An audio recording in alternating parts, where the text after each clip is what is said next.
करेंगी? मेरे भैया तो हाँ बोलिए, क्या तुम्हारे भाया है तो क्या करेंगे? तुम क्या करेंगे? क्या करना क्या? मैंने इसके बाद जो तमाशा किया वही मैंने आपके कास्ट के सर को वीडियो डाला। बंद पड़े ना, वंदे मातरम बोलना पड़ेगा। बोलिए। आपको किसी ने आके फोर्स किया? जी बोलिए, करो कैमरा। आपको किसी ने फोर्स किया? क्या बोल रहे आप लोग? इस मिट्टी का खा के इस मिट्टी में रहना पड़ेगा। ये फोन आ रही?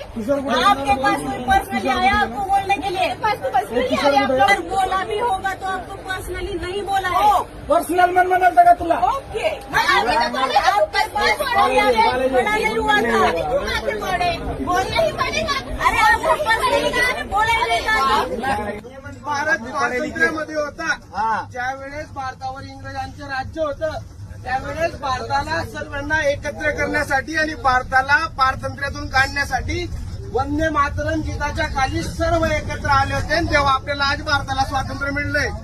आज जर महिला ट्रेनमध्ये प्रवास करत असतील, आज जर आपण इथं व्हिडिओ काढतोय, आज जर आपण इथं मोबाईल वापरतोय, कशामुळे वापरतोय तर आपल्या पूर्वजांनी सुनलो पहिले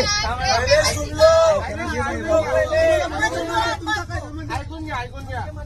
तर त्यावेळेस वंदे मातरम गीत त्याच्यासाठी होतं, तर भारताला स्वातंत्र्य मिळवून देण्यासाठी होतं. आणि आज आपण वंदे मातरम गीतासाठी मोठं काम करतोय. त्या ठिकाणी एखादी महिला जे वंदे मातरमचा विरोध करते, जो वंदे मातरमला असं म्हणजे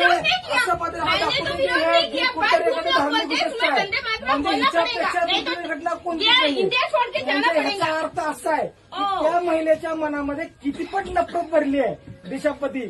त्या महिलेला देशाप्रतीची नफरत पुढे दिसते.